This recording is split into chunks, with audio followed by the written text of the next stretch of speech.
यहाँ आज हम लोग 9 वर्ष 2025 के अवसर पर भाईचारा भोज हम लोगों ने यानी दही चूड़ा का प्रोग्राम हम लोगों ने किया था।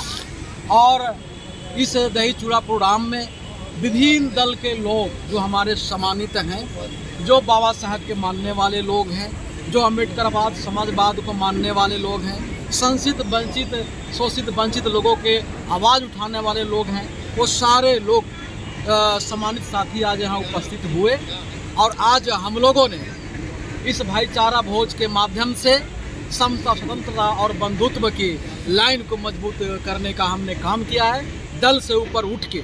और इस भोज में जितने लोग उपस्थित हुए, यहाँ तक कि आप लोग भी उपस्थित होके समता स्वतंत्रता और बंधुत्व जो बिहार के सबसे बड़ी नीति और सिद्धांत है बिहार की धरती का, इसको मजबूती में आप लोगों का भूमिका भी रही। तो जितने लोग आए सभी को मैं पुनः एक बार समता मूलक संग्राम दल के एक कार्यकर्ता एक समर्थक पदाधिकारी की ओर से जय भीम के नारों से हम उनको अभिनंदन करते हैं और क्रांतिकारी स्वागत करते हैं। सर, दही चूड़ा के बाद बिहार की सरगर्मी राजनीति जो सरगर्मी है वो बढ़ जाता है, तो मनोज भारती की राजनीति सरगर्मी किस पे भारी पड़ जाएगा और क्या बढ़ेगा? ये दही चूड़ा के बाद बिहार में वास्तव में राजनीति के बाद दही चूड़ा के बाद सरगर्मी तेज हो जाती है और निश्चित बिहार में सरगर्मी तेज होगी।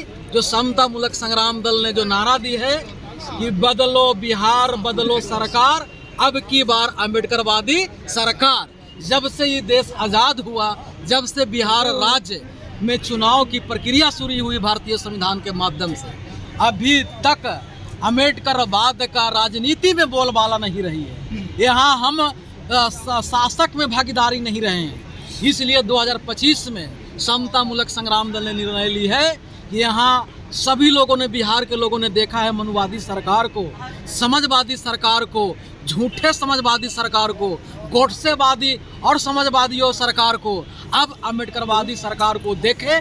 इसके लिए आज से ही बिहार में अम्बेडकरवादी सरकार की लड़ाई की आगाज हो रही है। लेकिन दूसरी तरफ मोहन भागवत आरएसएस के प्रमुख है, उनका कहना है कि हम 2024 में आज़ाद हुए।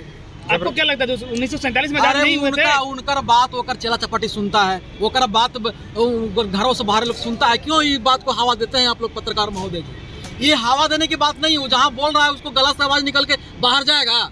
अरे ऐसा आदमी का नाम लीजिए जो बोले जो पूरे दुनिया सुने, इसका कौन बात सुनता है? और सुन भी, सुनिए ना, इनको सुन भी कोई लेता है ना तो इनकी बात को वैल्यू देते। सभी पगला डिपार्टमेंट है।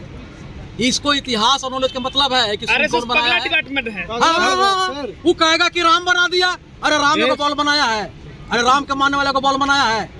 मंदिर बनायो, बॉल लगायो, मंदिर में लाइट लगायो, मंदिर में माइक की लड़ाई लड़ रहे हो कि हम तो भजन कीर्तन करेंगे माइक से। बनाया है राम का मानने वाला, देश का आविष्कार किया है। सुने ना, बता रहा हूँ, ये मूर्खानंद चपाट है। इन लोग, इनको शिक्षा और विज्ञान से कोई लेना देना नहीं है, ठीक है ना। इसका इतिहास बस चले तो दुनिया शेषनाग पर खड़ा है। पृथ्वी इन्हीं का इतिहास है, शेषनाग पर खड़ी है। मूर्खों, भारत से बाहर जाओगे, ब्रह्मवादियों से बाहर निकल के बोलोगे ना तो जूता से स्वागत कर देगा तुम्हारे इतिहास। ये सब इन लोग के इतिहास, इन लोग भाषा सुनने के जरूरत है।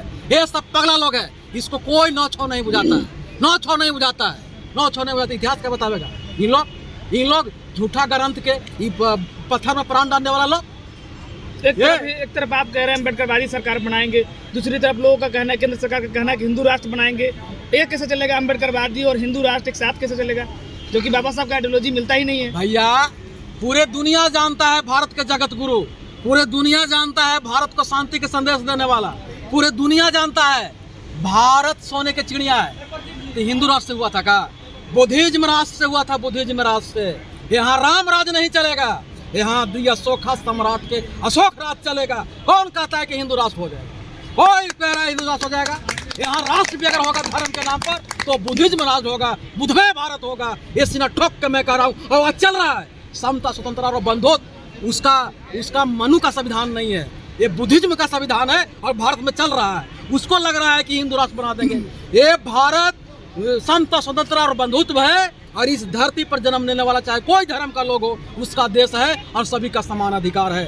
और ये बुद्धिज्म कहता है कि मानव के प्राकृतिक अधिकार को समानता प्रदान करने वाली अगर कोई सिद्धांत है तो है बुद्धिज्म। आज भारतीय संविधान के अनुसार प्रत्येक मानव का जो प्राकृतिक अधिकार है उसको समानता प्रदान करती है कि नहीं करती है कि नहीं है? तो भारत यहाँ बुद्धिज्म है और रहेगा। बहुत सारी जो पार्टियां जो है बड़े बड़े दावा कर रही है कि हमारे 2025 में सरकार बनेगी तो हम ये कर देंगे वो कर देंगे, आपकी सरकार बनेगी तो क्या करेंगे? देखिए, सबसे पहले बात की जो बोल रहा है उसका सरकार तो रहा है, कांग्रेस की सरकार यहाँ रही, राजद की सरकार यहाँ रही, जदयू की सरकार यहाँ रहा, भाजपा के यहाँ सरकार रहा, तो और कितना सरकार चाहिए? और कितना उन लोग का सरकार चाहिए? उन लोग सिर्फ जुमला बोलता है। उन लोग बिहार को जो महाराष्ट्र के भाषा में जो बोलता है ना कि एक बिहारी 100 बीमारी, यानी महाराष्ट्र के नज़र से यहाँ के बिहारियों के यहाँ के नेता देख रहा है कि सब बिहारी मूर्ख है, बिहारी मूर्ख है, बिहारी मूर्ख है। इन लोग सब मूर्ख बना रहा है। वादा किस बात का? तुम्हारा सरकार रहा है, काम बताओ अपना। हमारी जब सरकार आएगी तो सबसे पहले भूमि सुधार लागू होगा। बिहार में सभी भूमिहीनों को खेती करने के लिए सभी को 1-1 एकड़ जमीन और सभी को घर बनाने के लिए जमीन होगा। आर्थिक समानता हम लाएंगे भूमि से, और उसके बाद सामाजिक समानता लाएंगे कि हम पहले जो शेड्यूल कास्ट में जो जाति सर्टिफिकेट बनता है उसको यहाँ बंद कराएंगे। यहाँ सबसे पहले अब शेड्यूल कास्ट का सर्टिफिकेट बनेगी और ओबीसी का सर्टिफिकेट का जाति खत्म हम लोग करेंगे। सामाजिक समानता और आर्थिक समानता हम यहाँ लाएंगे, भूमि को सबको समान वितरण करके, और उसको राजनीतिक समानता तो है ही यहाँ। हमारा दो ही काम करना है, आर्थिक और राजनीतिक समानता। ये दोनों लोन पर हम नहीं करेंगे। ये क्या कर रहा है कि हम आपको कर्जा देंगे 2500 रुपया, कर्जा देखो कर्जा वो कर हिस्सा है, कर्जा नहीं चाहिए। यहाँ रोजगार चाहिए, तो रोजगार कैसे मिलेगा?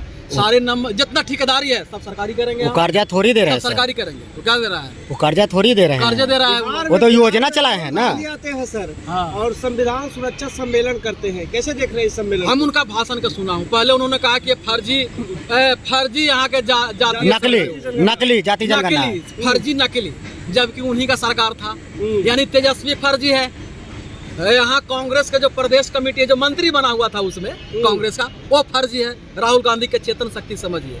दूसरा बात कि राहुल गांधी वही भाषा बोल रहा है जो मोदी बोल रहे थे। मोदी बोल रहे थे कि अच्छे दिन आएंगे, चप्पल वाला जहाज, हवाई चप्पल वाला हवाई जहाज पे 15-15 लाख रुपया, 2 करोड़ नौकरी। तो हमारा युवा नीचे से जय जय करा था, हर हर मोदी, घर घर मोदी। उन नारा पर कूद फान के वोट दिया, मिल गया किसी को। बाद में आया कहा कि ये तो सब जुमला था। अब उसी को देखा देखी अब ये कर रहे हैं कांग्रेस वाले। अम्बेडकर की बात कर रहे हैं। हाँ, देखा देखी है, देख रहा है कि कौन वोट हमको मिलेगा तो अम्बेडकरवादी वोट मिलेगा। तो संविधान सुरक्षा, ओबीसी के हिस्सेदारी, दलितों की हिस्सेदारी। अच्छा, कांग्रेस की सरकार है कि नहीं यहाँ इस राज्य में? इस देश के कई राज्यों में सरकार है। कितना मुख्य सचिव उसका है दो। उसकी सरकार में, कर्नाटका के सरकार में प्रत्येक मंत्रालय में मुख्य सचिव कौन है उसकी आंकड़ा दे हमको।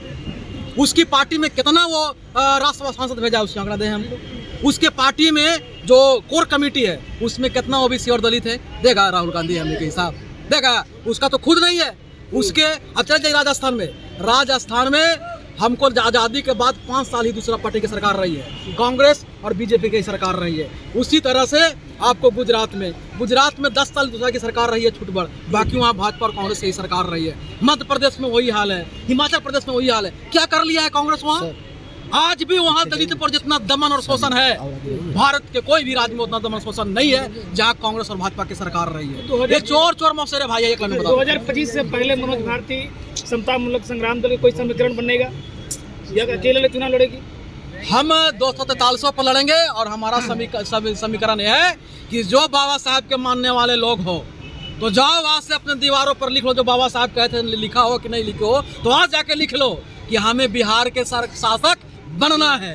और 2025 में हमको मास्टर चाबी बिहार के लेनी है ताकि सभी समाज के बंद दरवाजे हम खोल सके जो इन लोगों ने बंद किया है। तो हमारा उसी से समीकरण है जो सरकार बनाना चाहता है। और जो बंद हुआ मजदूर बनना चाहता है, एमपी विधायक बन के राहुल के फीता, तेजस्वी के फीता और नीतीश कुमार के फीता खोलना चाहता है, उसके ऑफिस में जाके पोछा लगाना चाहता है, उनको स्वागत है, वहाँ जाए। और जो वोट दे के भी अगर सरकार बनाना चाहता है, जो सीना ठोक के मुस्टैद करके चलना चाहता है, वो संग्राम दल के साथ है।